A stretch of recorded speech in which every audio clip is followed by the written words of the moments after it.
Eto, 10 payo sa mga gustong tumanda na malakas ang katawan.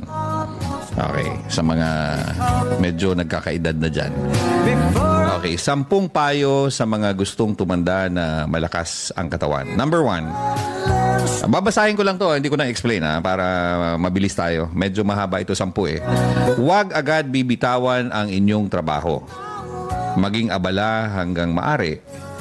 Ito ang magpapanatili sa iyong kabataan na labis mong ikaliligaya. Buliskiti niya. Ikaliligaya. Okay. Isa yan. Number 2, hanggang maiiwasan, huwag makitira sa mga anak na may pamilya na. Okay, tandaan niyo yan, ha? Huwag makitira sa mga anak na may pamilya na. Kumuha ng isang lugar na matitirhan, panatilihin ang iyong kalagayan upang makaiwas sa iyong anak at mga manugang. Ang makitira sa kanila ay magiging sunod-sunuran ka lamang, hindi makakapagdesisyon sa sarili mo at mawawala ng karapatan na labis mong ikalulungkot. In other words, tatanda ka. Okay. Number 3, hawakan ng mahigpit ang inyong baul, kung may baul ka. Kung magbibigay ng pera sa anak, yung kaya mo lamang at laging magtira ng malaking bahagi para sa sarili mo. Ang libro ng bangko na may laman ay magandang kaibigan sa inyong katandaan. Subalit, hindi ito sapat. Hindi sapat yan. Mauubos din yan, lalo na pag hindi mo dinidepositohan. Okay? Dapat meron ka pang ibang proteksyon, kagaya ng life, health, insurances, at isama ko na din ang iba pang investments, just in case, na mas malaking tumubo kaysa sa perang itinago sa bangko. Ulitin ko yung mga investments na yon, mas malaking tumubo yun kaysa sa perang tinago sa bangko. Alam naman natin yan eh.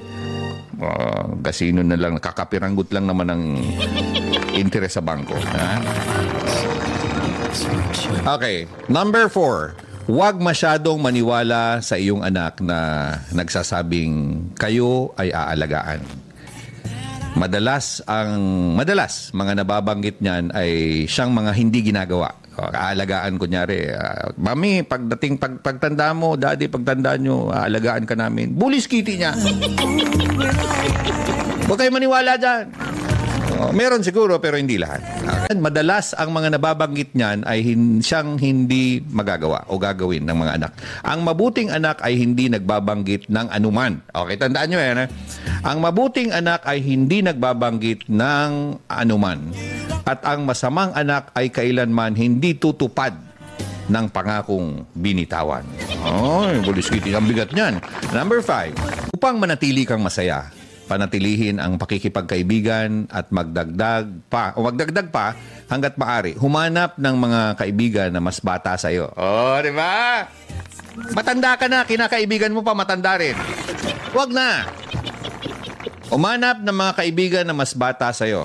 Ang matatanda ay malapit ng mamahinga at ikalulungkot mo ng labis ang paghahanap ng kapalit. Kung ang kasama mo puro matanda, sooner or later may malalagas dyan. O pag nawala yung isa, malulungkot ka. Diba? Madidepress ka and so on and so forth. Tatanda ka. Okay? Sumali sa mga magagandang asosasyon, grupo, kooperatiba o apostolada. Number 6, maging maayos, laging maganda. Ito maging maayos, laging maganda, malinis at mabango. Ang katandaan ay hindi dahilan upang ikaw ay maging madungis at nanlilimahid. Sila ay di dapat mandiri sa'yo, kaya pangalagaan mo ang iyong sarili. Di ba? Pansin nyo yan? Pag matanda na, amoy lupa na. Minsan nga amoy suka pa. Wag naman, wag ganun. Okay lang kung amoy asin. Ano amoy ng asin? Di ko alam, ha? Amoy bawang, sibuyas, Diyos ko. Okay, mga misis yun. Number 7, maging abala sa paggawa ng kabutihan sa kapwa. Asikasuhin mo sila para asikasuhin ka din nila ayon sa law of ripple effect. Huwag kalilimutang magdasal araw-araw. Hindi ito nangangahulugan na magnubina kayo o magrosaryo kayo na. Magdasal. Magpasalamat. Lord, thank you Lord. Yun ang pinakamagandang dasal. Number 8. Number 8, huwag panghimasukan ang bahay o ang buhay ng inyong anak. Ulitin ko, huwag panghimasukan ang buhay ng inyong anak.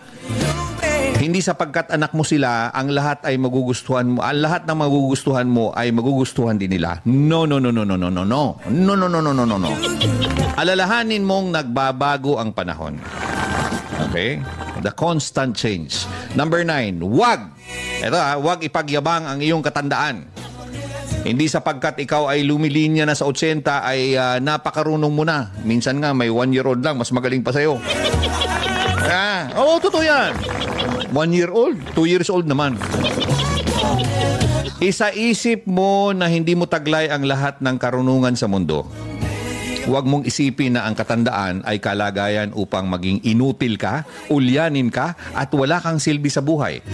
Makipagpaligsahan ka sa lahat ng bagay para may dahilan ang bawat pagising mo sa umaga. Kasi kung wala ka ng dahilan, bakit ka bumabangon sa umaga?